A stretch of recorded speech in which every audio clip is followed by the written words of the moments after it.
So I want to take a minute and talk about something that I hear quite a bit when I talk with leaders and I ask them how their people are doing.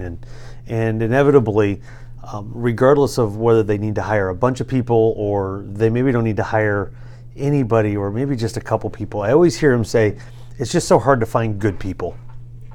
And I just can't find good people. Man, if I could just find that one good person, then my life would be easier and all my problems would be fixed.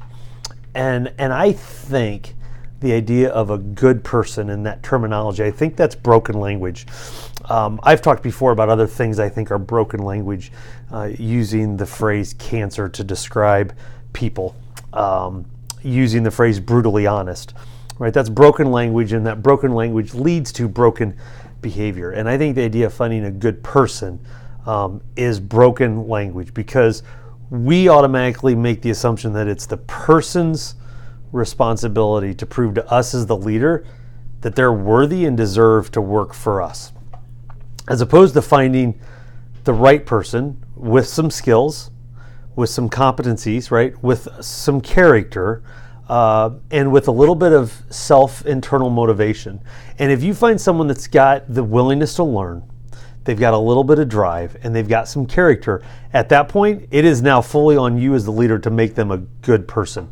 It's your job to train them. It's your job to develop them. It's your job to empower them.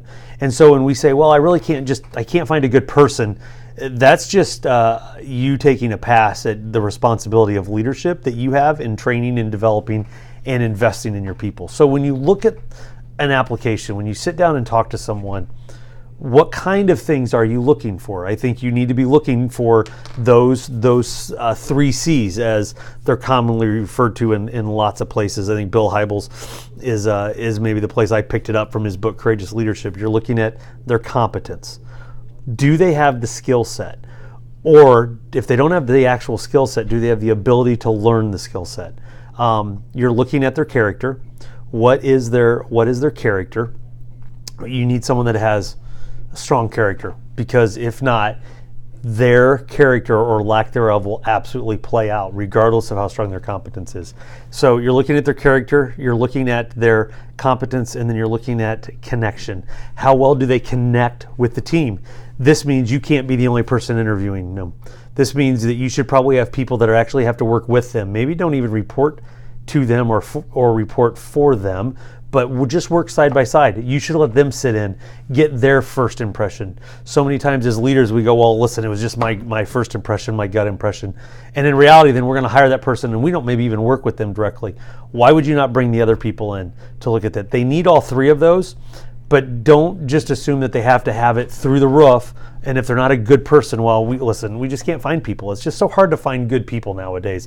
The people now are just different, right? The culture is different. The kids are different, whatever it is. And I'm going to argue it's not all that different.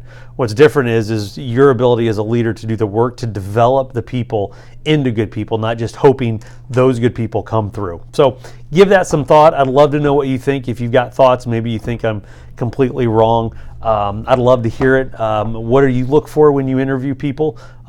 So share that stuff with me. We're getting ready to go into a long weekend here in the States, with Monday being Memorial Day. So I really hope you have a great long weekend with family and friends, and we'll talk to you again soon.